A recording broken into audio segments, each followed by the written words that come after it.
18वीं शताब्दी के उत्तरार्ध में फ्रांसीसी समाज, 18वीं शताब्दी के उत्तरार्ध में फ्रांसीसी समाज।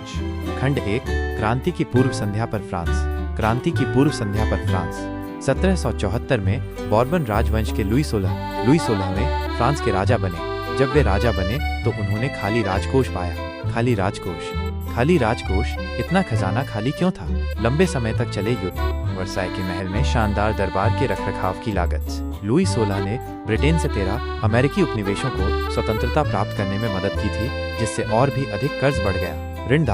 कर्जदाता अब ऋणों पर उच्च ब्याज दरें वसूलने लगे थे। फ्रांसीसी सरकार अपने बजट का एक बढ़ता हुआ बड़ा हिस्सा केवल ब्याज भुगतान पर खर्च करने के लिए बाध्य थी। इससे भी बुरी बात यह थी कि विशाल वर्साई के महल में एक शानदार दरबार के रखरखाव में भी बहुत खर्च आता था।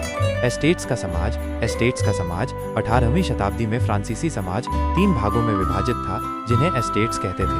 पहला एस्टेट पादरी वर्ग चर्च वाले। दूसरा एस्टेट कुलीन वर्ग राजा के करीबी।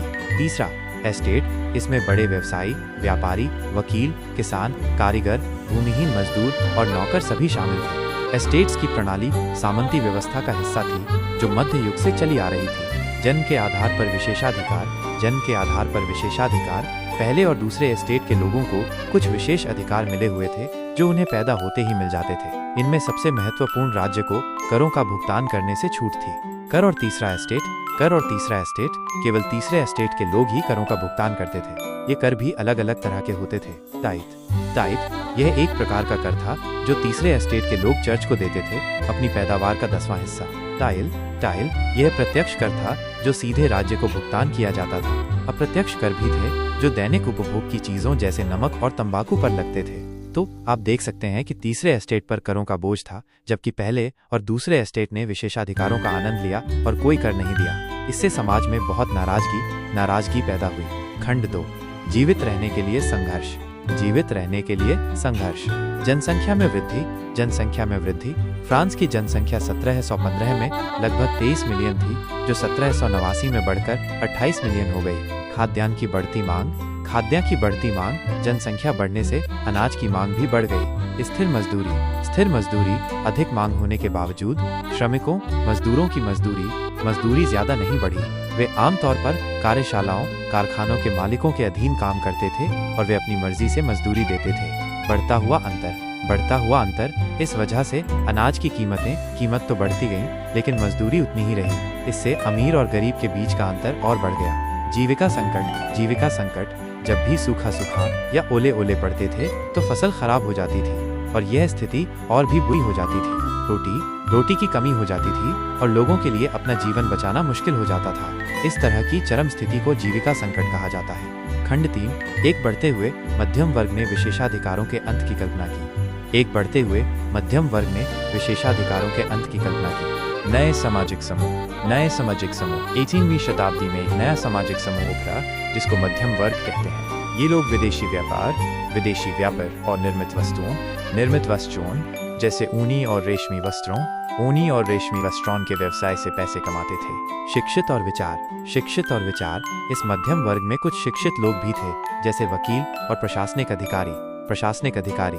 उनका मानना था कि समाज में किसी भी समूह को जन्म के आधार पर कोई विशेष अधिकार नहीं मिलना चाहिए। प्रबुद्धता के विचारकों का प्रभाव, इन लोगों पर प्रबुद्धता के दार्शनिकों जैसे जॉन लॉक और जीन जैक्स रूसो के विचारों का बहुत असर था। लॉक ने राजा के दैवीय अधिकार, ये बिलीफ कि राजा को भगवान ने हक दिया है राज करने का, के सिद्धांत को गलत बताया। रूसो ने सामाजिक अनुबंध का विचार दिया, जिसमें सरकार और लोगों के बीच एक समझौता होना चाहिए।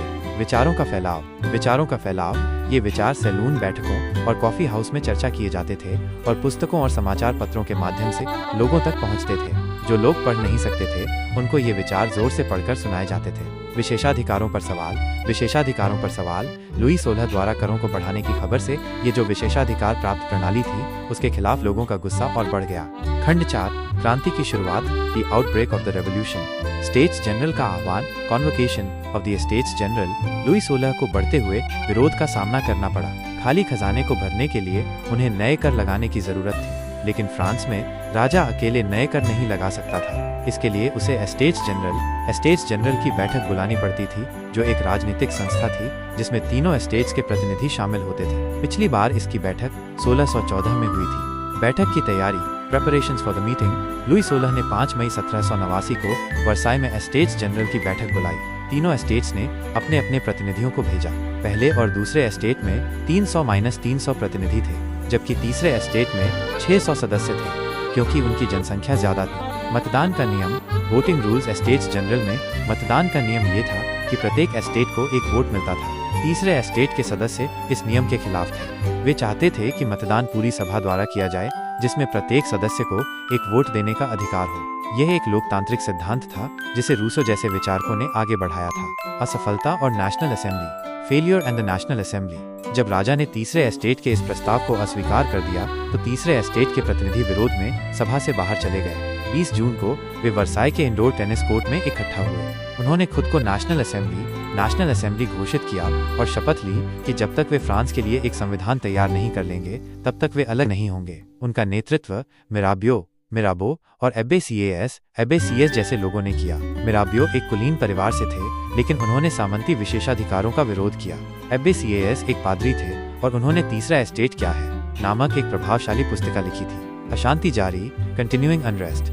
जिस समय नेशनल असेंबली संविधान बनाने में व्यस्त थी, पूरे फ्रांस में अशांति फैल रही थी। सर्दियों में खराब फसल के कारण रोटी की कीमतें आसमान छू रही थीं। बेकरी की दुकानों पर लंबी कतारें लगी रहती थी। गुस्से में आई महिलाओं ने दुकानों पर धावा बोल दिया। बास्टील का पतन, the storming of the Bastille. इसी दौरान राजा ने सेना को पेरिस में आने का आदेश दिया। अफवाह फैल गई कि राजा सेना को नागरिकों पर गोली चलाने का आदेश देगा।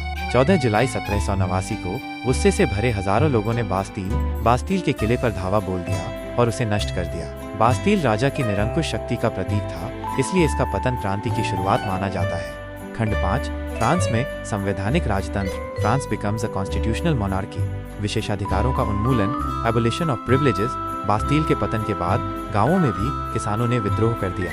उन्होंने जमींदारों पर हमला किया और उनके रिकॉर्ड जला दिए। लुई 16 ने आखिरकार नेशनल असेंबली को मान्यता दे दी और ये भी मान लिया कि अब से उसकी सत्ता संविधान के अधीन होगी। 4 अगस्त 1789 की रात को नेशनल असेंबली ने एक डिक्रीटो पारित करके सामंती व्यवस्था और विशेषाधिकारों को समाप्त कर दिया। पादरियों को भी अपने विशेषाधिकार छोड़ने पर मजबूर किया गया और चर्च की जमीनों को जब्त कर लिया गया। मानव और नागरिक अधिकारों की घोषणा, declaration of the rights of man and citizen. National assembly ने 1791 में एक संविधान तैयार किया। इस संविधान ने राजा की शक्तियों को सीमित कर दिया।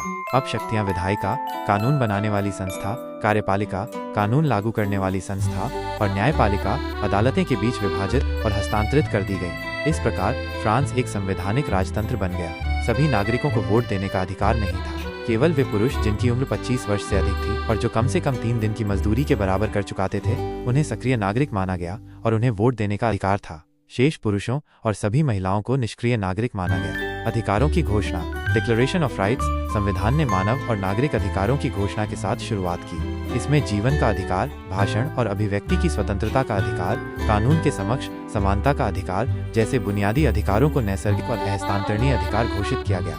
यानी ये अधिकार प्रत्येक व्यक्ति को जन्म से प्राप्त हैं और इन्हें छीना नहीं जा सकता। राज्य का कर्तव्य था कि वह इन अधिकारों की रक्षा करे। तो यह फ्रांसीसी क्रांति के पहले अध्याय का पूरा विवरण है। इसमें हमने देखा कि क्रांति क्यों शुरू हुई, समाज कैसा था, लोगों को किन समस्याओं का सामना करना पड़ा और क्रांति की शुरुआती घटनाएं क्या थी।